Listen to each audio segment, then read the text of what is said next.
Welcome again to another episode of Bourbon Kingdom. I'm David. And I'm Zach. And today we are going to review this beautiful bottle here of Booker's. I'm going to let Zach here talk to you about it while I kind of open her up. Yeah, fresh crack, as they would say, I think. So this is the first release of Booker's this year for 2021. It's the 2021-01 batch. A little bit of a tongue twister in saying that. It's the Donohoe batch, if I'm saying that correctly. It's named after, I think, a salesman who was like one of the best friends of one of the distillers, obviously, at Jim Beam, Mike Donohoe. Again, I hope I'm saying all this right. And not to be mistaken with Donohoe that you find in downtown Louisville. Yeah, that's all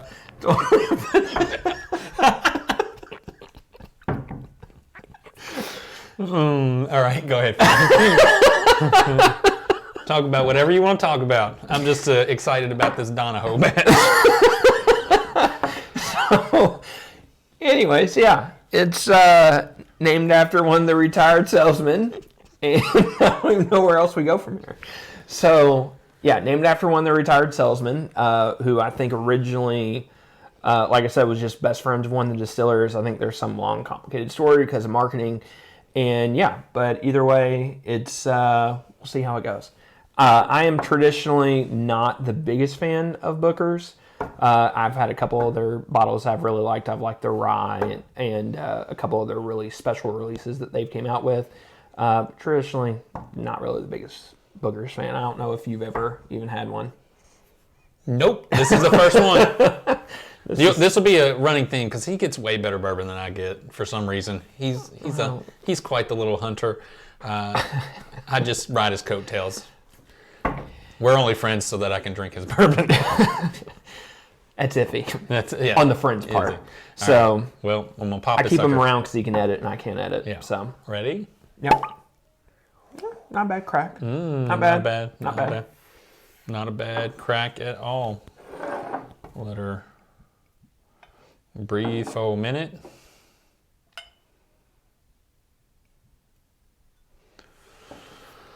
There we go.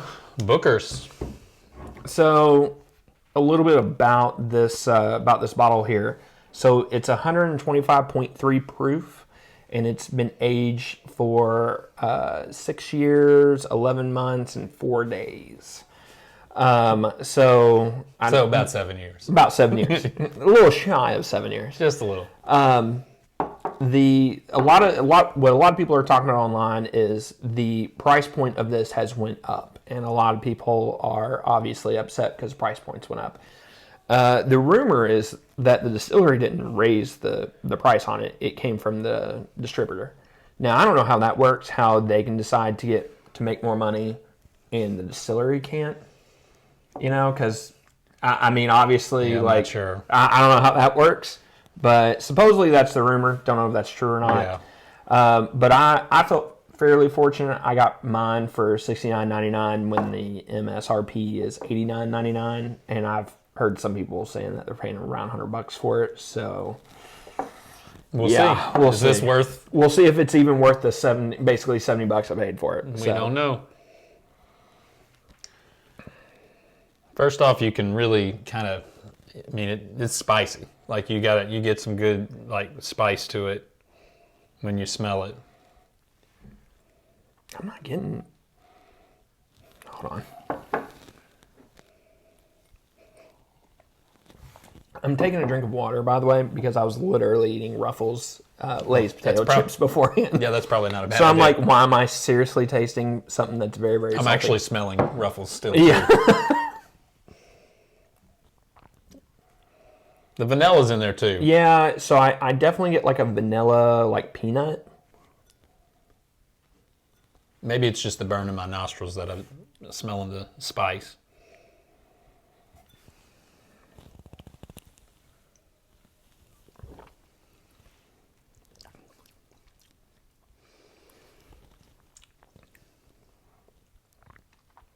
Man, there's a lot of pepper on that. Yes. A lot of pepper on that. you know, It has first a gorgeous color to it, though. first drink, I'm gonna say like it's not my cup of tea. But, Yeah, that's but like that's the first swig. it's like straight pepper. Mm-hmm. Like, it's like you're sitting at a restaurant right now, like at a really nice like Italian restaurant or somewhere, and they're like, "You want some pepper with that?" Like that fresh ground pepper, and they just laid a ton of that on your plate. It's just, I mean, it's pretty straightforward with the knock on the front. Like, it's pretty straightforward. You know you're drinking it in that first. You know you're drinking it. It definitely sets on your palate. Yeah. With that heat for a while. It wakes it up. I mean, for sure. I'd like to dump a little water in that, but I don't have the right tool to dump water in it just to see what it does to it. Yeah. Yeah, so I'm definitely getting a lot of peanuts. Like, it's almost like a ground up peanut. Like, it's not like... Yeah. The problem is, it's like a ground up peanut mixed with pepper. Yeah.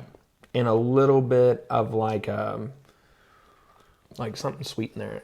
But like not... It's just like a smidge of something sweet. I'm gonna be honest with you. It's not. I don't enjoy this. Yeah, it's kind of where now. I'm There's starting to go probably with this. some of you out there that'll watch this and you'll be like, "Man, I love Booker's. I love everything about Booker's." In the Booker's fan club. That's the beautiful thing about bourbon, man. One person's cup of tea is another person's like dirty urine water. Yeah. Or hot dog water, whatever I don't know if I would go that far with this. I mean, it's definitely... I'll say this. It coats really well. Yeah. It stays with you. It definitely does coat. It doesn't give you that traditional... In my opinion, it doesn't do that traditional kind of like Kentucky hug that you might get from some of the previous batches from Booker. But it's just, again, it's just like a ton of pepper.